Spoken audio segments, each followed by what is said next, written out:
Good morning students, I hope you all are fine and safe at home. Last class में हमने continuous tenses का topic start किया था, जिसमें हमने प्रेजेंट कंटिन्यूस का डिस्कस कर लिया था। आज इस क्लास में हम पास्ट कंटिन्यूस टेंसेस और फ्यूचर कंटिन्यूस टेंसेस को पढ़ेंगे। Okay, let's start with the past continuous tense. ठीक है, पास्ट कंटिन्यूस टेंस।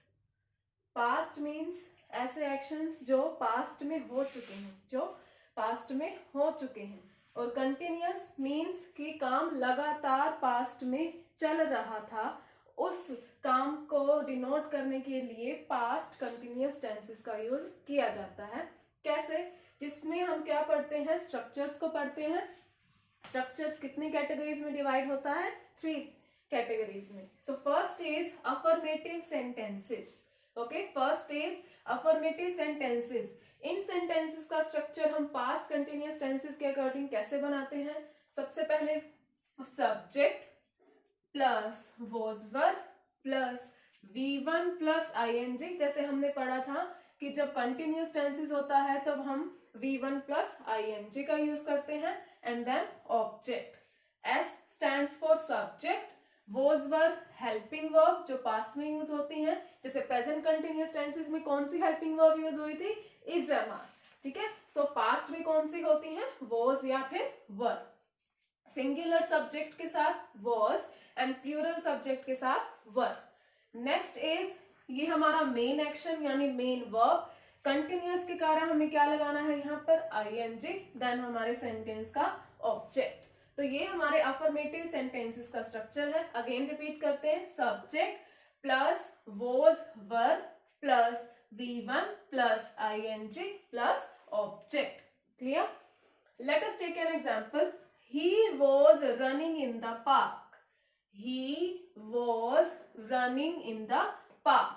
He हमारा क्या है इस सेंटेंस में? सब्जेक्ट है। ठीक है, सब्जेक्ट को मैंने S लिखा है। was या were हमारी हेल्पिंग वर्ब है, क्योंकि he is a singular subject, तो मैंने क्या यूज किया है यहाँ पर? was। कंटिन्यूस के कारण हमें क्या यूज करना है? V1 plus ING। यहाँ V1 क्या है, यानी मेन एक्शन क्या हो रहा है? रन। ठीक है, दौड़ने का काम हो रहा है, तो रन प्लस ING मिलकर क्या बना? रनिंग। कहाँ रनिंग हो रही है? ठीक है, इन द पार्क। ठीक है, he was running in the park. ये किसका एग्जाम्पल है? पास्ट कंटिन्यूअस टेंस में किसका? अफर्मेटिव सेंटेंसेस का। नेक्स्ट कैटेगरी क्या होती है? Negative sentences.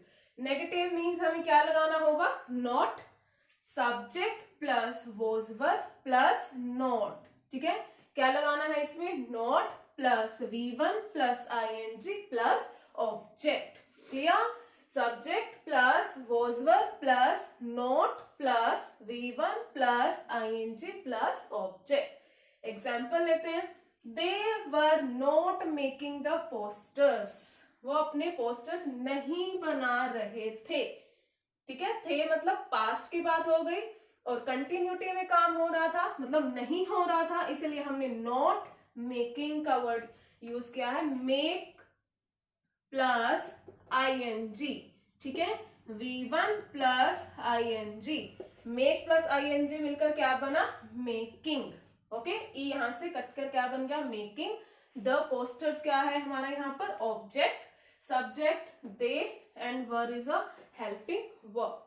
Clear it is? So हमने अभी स्ट्रक्चर्स पढ़े हैं अफर्मेटिव सेंटेंसेस के एंड नेगेटिव सेंटेंसेस के। कौन से टेंसेस में? यस, कौन से टेंसेस में? पास्ट कंटिन्यूअस टेंसेस में। नेक्स्ट कैटेगरी क्या होती है? इंटेरोगेटिव और we can say interrogative sentences. क्या स्ट्रक्चर होता है इसमें? क्या होता है? हेल्पिंग वर्ब क्या होती है? स्टार्टिंग में आती है सेंटेंस के। हेल्पिंग वर्ब क्या यूज हो रही है यहाँ पर? Was verb. ठीक है, या वॉज या वर्ब। सिंगुलर के साथ वॉज एंड प्लूरल के साथ वर्ब। इसके बाद हमें क्या चाहिए? सब्जेक्ट चाहिए सेंटेंस को बनाने के लिए। फिर हमें क्या चाहिए? हेल्पिंग वर्ब तो हमने लगा दिया, main verb plus ING plus object plus question mark, क्योंकि इन सेंटेंसेस में हम क्वेश्चन पुट करते हैं, आस्क करते हैं, ठीक है, क्वेश्चन को, तो इसीलिए क्या लगाया जाता है? Question mark. For example, were you listening me? Were you listening me? क्या तुम मुझे सुन रहे थे? Were helping verb, you is a subject, V1 plus ing object. ठीक है, क्लियर हो गया है? इंट्रोगेटिव सेंटेंसेस का स्ट्रक्चर क्या है? was were plus subject plus V1 plus ing plus object plus question mark. Okay, next इसमें हम कैटेगरी में क्या डिस्कस करते हैं? नेगेटिव इंटेरोगेटिव को भी डिस्कस करते हैं. एग्जांपल लेते हैं. Was he not writing? Was he not writing the letter? Was he not writing the letter? ठीक है, तो ये हम क्या क्वेश्चन पुट कर रहे हैं, लेकिन हमारी सेंस क्या है? नेगेटिव की है, नोट की है. ठीक है, was he not writing the letter? ठीक है, तो ये किसका एग्जांपल है? Negative interrogative sentence. Negative interrogative sentence. Clear है ये? ठीक है, तो हमने पास्ट कंटिन्यूअस टेंसेस को कंप्लीट किया है. ठीक है, जिसमें हमने डिस्कस किया सबसे पहले अफर्मेटिव सेंटेंस को, सेकंड हमने डिस्कस किया नेगेटिव सेंटेंसेस को, थर्ड इंट्रोगेटिव सेंटेंसेस को, and fourth negative interrogative sentences को. ओके, इसके बाद जैसे मैंने आपको बताया था कि कंटिन्यूअस टेंसेस के कितने टाइप्स हैं? 3 types. Present continuous tense, past continuous tense and future continuous tense. Present हमने कर लिया है, पास्ट को भी हमने डिस्कस कर लिया है. अब किसकी बारी है? Future continuous tense. यस, किसकी टर्न है? अब फ्यूचर कंटिन्यूअस टेंस. ऐसे एक्शंस जो फ्यूचर में आने वाले टाइम में हो रहे होंगे. ठीक है, हो रहे होंगे, क्योंकि काम कैसे होगा? कंटिन्यूअस होगा, यानी कंटिन्यूटी में होगा. और कब होगा? फ्यूचर में होगा. ठीक है, वैसे ही फर्स्ट कैटेगरी हमारी स्ट्रक्चर हम करते हैं, तो फर्स्ट कैटेगरी क्या होती है? Affirmative sentence. Okay, first category हम क्या पढ़ते हैं? Affirmative sentences. तो इन कंटिन्यूअस टेंसेस में यहाँ हेल्पिंग वर्ब क्या यूज होगी? जैसे प्रेजेंट कंटिन्यूअस में हमने हेल्पिंग वर्ब्स क्या यूज की थी? Is, am, are. और पास्ट में कौन सी की थी? वॉज या फिर वर. इसी तरह फ्यूचर में कौन सी हेल्पिंग वर्ब यूज होती हैं? विल और शैल. विल और शैल. क्लियर? उसके बाद V1 प्लस ing, जैसे कि हम कंटिन्यूअस में लगाते ही हैं. उसके बाद ऑब्जेक्ट आएगा, लेकिन यहां मैंने एक स्पेस छोड़ा है. ठीक है, यहां मैंने एक स्पेस छोड़ा है. किस लिए छोड़ा है? यहां क्या होगा? हम एक वर्ड ऐड करेंगे, दैट इज बी. ऐसा क्यों? क्योंकि विल और शैल के साथ, यानी विल और शैल के बाद हमेशा V1 यूज होता है. ठीक है, लेकिन हमें कंटिन्यूअस के अकॉर्डिंग क्या लगाना है? ing लगाना है. तो हमें V1 की कंडीशन को भी फुलफिल करना है और कंटिन्यूअस टेंसेस की कंडीशन को भी फुलफिल करना है. इसीलिए हम यहाँ पर बी वर्ड यूज करते हैं, और ये भी क्या है? V1 है. ठीक है, तो इसका स्ट्रक्चर क्या रहेगा? सब्जेक्ट, विल, शैल, उसके बाद be plus V1 plus ing plus object. Example लेते हैं. I will be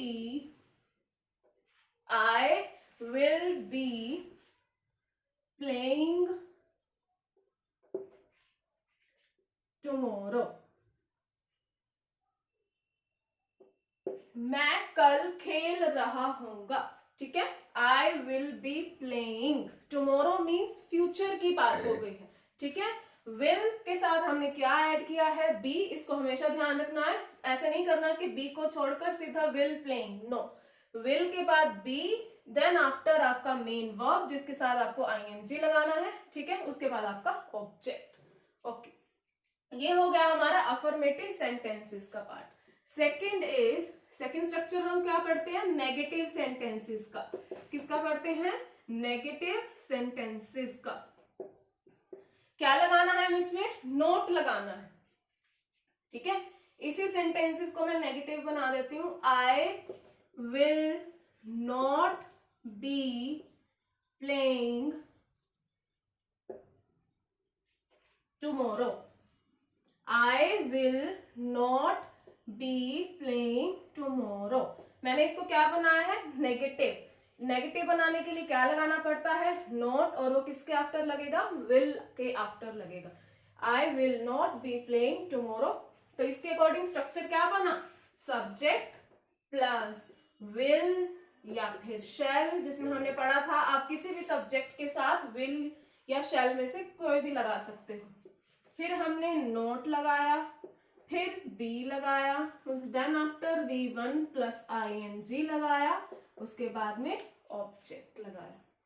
clear, subject plus will shall plus not plus be plus V1 plus ing plus object.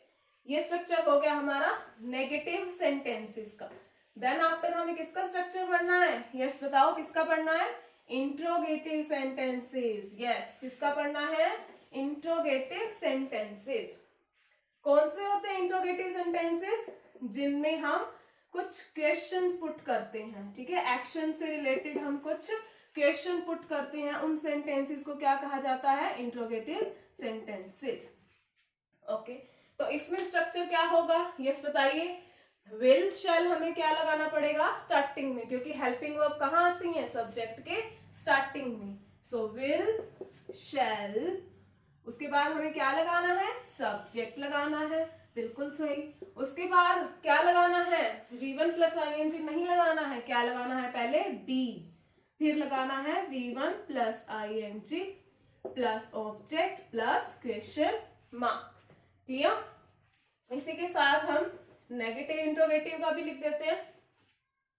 Will, sorry पहले मैं लिख देती हूँ कि किसका स्ट्रक्चर रहेगा, नेगेटिव इंट्रोगेटिव का। Okay, negative interrogative sentences. Negative आ जाने से हमें एक वर्ड ऐड करना पड़ेगा, कौन सा, नोट। कौन सा, नोट।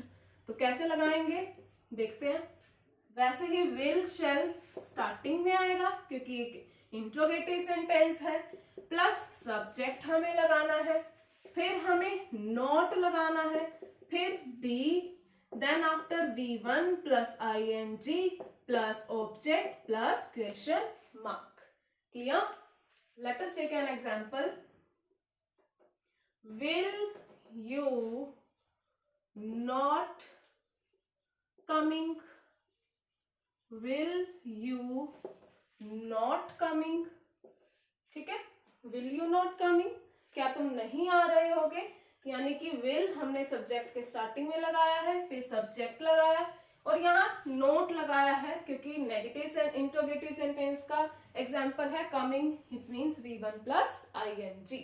अगर अब मैं यहाँ नोट नहीं लगा रही हूं तो ये किसका एग्जांपल बन गया, इंट्रोगेटिव सेंटेंस का, और नोट लगाऊंगी तो किसका बन जाएगा, नेगेटिव इंट्रोगेटिव सेंटेंस का। ओके, सो हमारा कंटिन्यूअस टेंसेस का टॉपिक यहाँ पर होता है कंप्लीट। इसके बाद एक और आपको टॉपिक क्लियर करना है, ठीक है, वो देखते हैं क्या है। कुछ ऐसी वर्ब्स होती हैं, ठीक है, कुछ ऐसी वर्ब्स होती हैं जो कंटिन्यूअस टेंसेस में यूज नहीं होती हैं। Let us take an example. I am seeing a movie. I am seeing a movie. First example, second example. He is wanting a bag. Okay, he is wanting a bag. इन दोनों example को आप concentrate करेंगे। First is I am seeing a movie. Seeing क्या है, continuous tenses को show कर रही है, लेकिन सीइंग को हम कंटिन्यूअस टेंसेस में शो नहीं करते। इसके बजाय हम क्या लिखेंगे यहाँ पर, I see a movie. I see a movie, क्योंकि प्रेजेंट में, इसीलिए मैंने इसको कौन से टेंस में रखा है, प्रेजेंट में रखा है, ठीक है। तो आई एम सीइंग की जगह पर, ठीक है, आई एम सीइंग की जगह पर क्या यूज होगा, आई सी यूज होगा, ठीक है। क्या यूज होगा, आई सी, क्योंकि हम कंटिन्यूअस टेंसेस में सी वर्ब को सीइंग नहीं बनाते हैं, ठीक है, दिस इज रॉन्ग। तो हम सिर्फ सी यूज करेंगे, सी के साथ आईएनजी वर्ब को यूज नहीं, सॉरी आईएनजी को यूज नहीं किया जाता है। Okay, second, he is wanting a bag. क्या आपने देखा है कि हमने कभी ऐसा सेंटेंस लिखा हो ही इज वांटिंग? नो, क्या लिखेंगे हम इसको? He wants a bag, he wants a bag, ठीक है। इज वॉन्टी क्या है? रॉन्ग है, इसकी जगह पर हमें वॉन्ट्स लिखना चाहिए था। क्यों? क्योंकि प्रेजेंट में ही चल रहा है, इसीलिए मैंने इसको प्रेजेंट में ही रखा है, ठीक है। ऐसे टेंस चेंज नहीं करना है, प्रेजेंट है तो प्रेजेंट में ही रहेगा, ठीक है। तो इज वॉन्टिंग रॉन्ग है, इसकी जगह हम क्या लिखेंगे? वॉन्ट्स। तो हमने देखा कि कुछ ऐसी वर्ब्स भी हैं जो कंटिन्यूअस टेंसेस को शो करने के लिए यूज नहीं होती हैं, ठीक है। अब यहाँ पर ये देखो कि I am seeing a movie की जगह मैं यहाँ पर लिख रही हूँ I am watching a movie, I am watching a movie. अब ये सेंटेंस हमें ठीक लग रहा है, ठीक लग रहा है ना, क्योंकि हम वॉच के साथ आईएनजी को यूज कर सकते हैं और करते भी हैं, ठीक है। सी के साथ हम नहीं यूज करते, वॉच के साथ हम आईएनजी यूज करते हैं, तो ये बिल्कुल सही लग रहा है सेंटेंस। तो ये आई एम वॉचिंग राइट है, लेकिन आई एम सीइंग क्या है? रॉन्ग है। ओके स्टूडेंट्स, तो हमने आज की क्लास में कंटिन्यूअस टेंस का टॉपिक कर लिया है क्लियर, और कुछ ऐसी वर्ब्स को भी देखा जो क्या है, कंटिन्यूअस टेंसेस को शो नहीं करती हैं, ठीक है स्टूडेंट्स। आई होप ये टॉपिक आपको क्लियर हुआ होगा। If you have any problem you can tell me, then I will definitely sort out your problems. Thank you so much.